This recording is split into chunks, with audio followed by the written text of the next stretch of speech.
If you're looking to buy a used Range Rover, it's important to know both sides of ownership. I did a video last week talking about reasons why you should buy one, but now it's time to talk about the reasons why you shouldn't. There are dozens of videos out there talking about all of the horrible things that have happened during someone's Land Rover ownership, and there are also videos out there talking about how great they are. Those are just more difficult to find. But likewise, that's not the full story, and the entire goal of this channel is to go over every part of ownership with a car. So let's talk about some of the reasons why you should avoid buying a used Range Rover.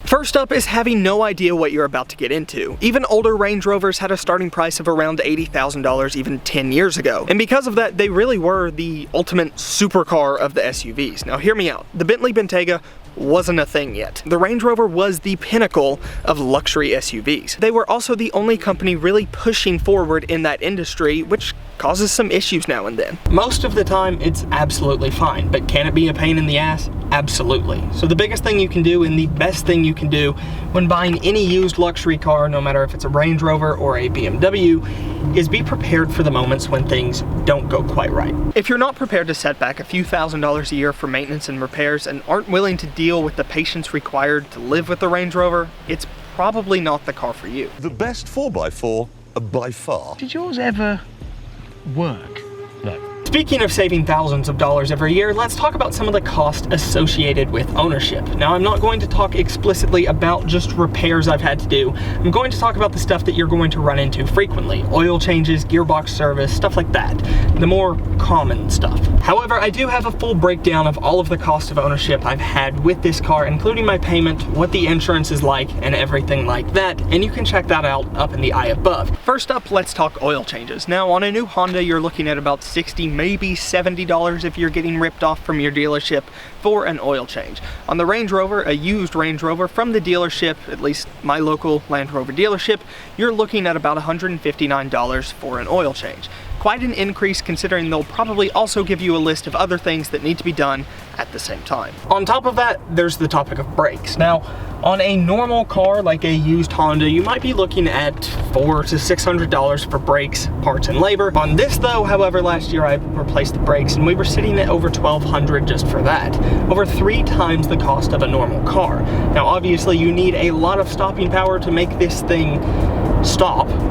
But it is a cost associated with ownership, so it's important to know what brakes will cost when that time comes. There's also more regular service to consider. A gearbox flush from a local independent mechanic would run me about $600, and you also need to look into doing the transfer case as well as the other mechanical bits. With that as well, last year I replaced the spark plugs and fuel injectors nearing about $2,000, and that was an unexpected expense. Mainly for that being I thought they had already been done, but apparently they hadn't, so. And then there's the topic of the timing chain. Now this really is the worst part about this engine, and on early 5-liter V8 models, they need to be done around 100,000 miles. This is a repair that's going to cost you about $5,000 to $6,000 or more depending on where you do it. Most independent shops will do it for about $5,000 if they'll do them.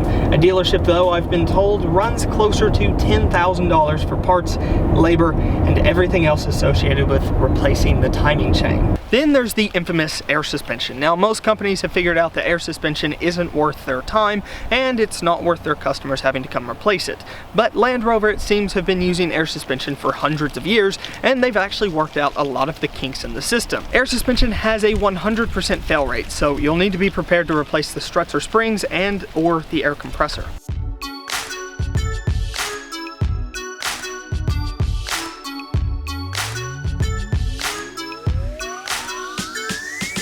Seriously, that is the worst justification ever for buying a used Range Rover. If you buy a used one to feel better about yourself, you'll quickly feel even worse. The Range Rover for years has been a status symbol. From being in popular culture to being owned by the world's elite, the Range Rovers are really this symbol for success.